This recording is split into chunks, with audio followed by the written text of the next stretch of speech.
Videoya keçməzdən əvvəl zəhmət olmasa kanala abunə olub, bildirişləri aktiv edin ki, ən son xəbərlərdən xəbərdar olasınız.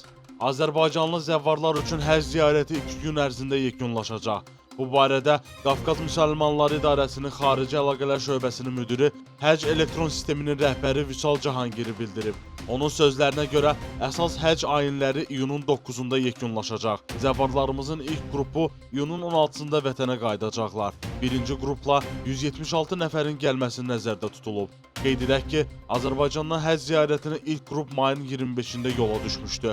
Bir nəfər üçün ziyarət paketinin qiyməti 5950 ABŞ dolları təşkil edir. Bu il həcc ziyarətinə getmək istəyən Azərbaycanlı zəvvallar üçün 1250 kvota yeri ayrılıb.